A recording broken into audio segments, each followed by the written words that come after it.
We all know that kids create a lot of memories. They make a lot of artwork. You're not a bad parent if you want to save every single thing, and you're not a bad parent if you want to be selective about what you keep.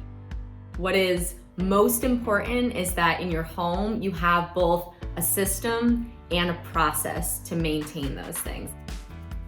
It's important to bring yourself into the mindset of what happens when the door opens and your kid walks into your house when they get home from school. Who is expected to empty the backpack, and where does that content go?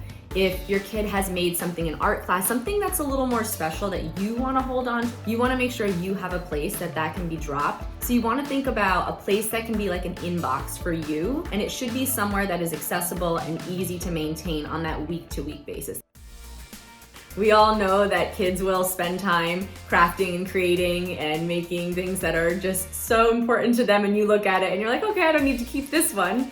And so having a little box or a folder that you can give them ownership over and tell them, this is where I want you to put your creations.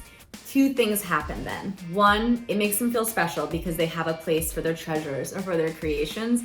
And two, it gives parameters, meaning when this box gets full or when this folder gets full, now it's time for us to sit down and go through it together. And so this is a large plastic tote that has hanging file folders inside of it. And what's nice about this is you can label the file folders starting at baby and go all the way up through pre-K, kindergarten, first grade, until college. And this is a place for you to store things long term.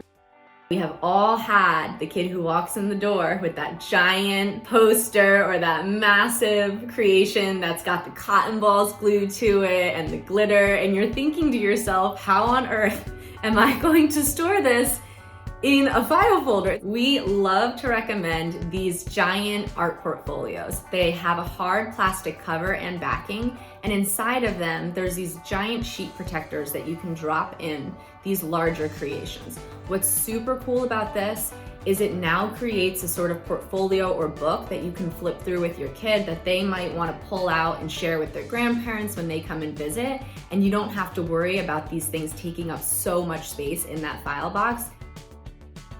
Using picture frames on the wall.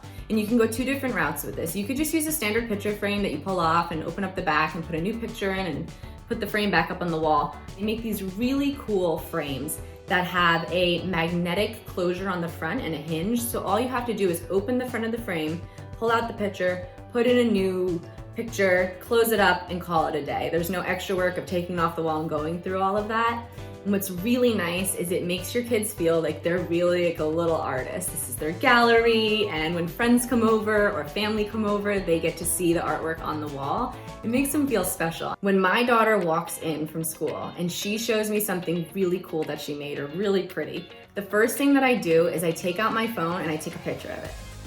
And I then add it to a shared album on my phone. Her grandmother and her grandfather and all of her aunts and uncles are in this album, which means that they get a notification that a new picture has been added, and they get to see the cool thing that she made in school. If you've amassed enough pictures of your kids' artwork or creations, you can sit down and go online to one of the online photo book creators and make a hardbound copy of their creations. You now have this like memorialized book that you can sit down with your kids and look through all of the cool things that they've made over the years. There's this expectation and this pressure on all of us when we become adults to be organized people.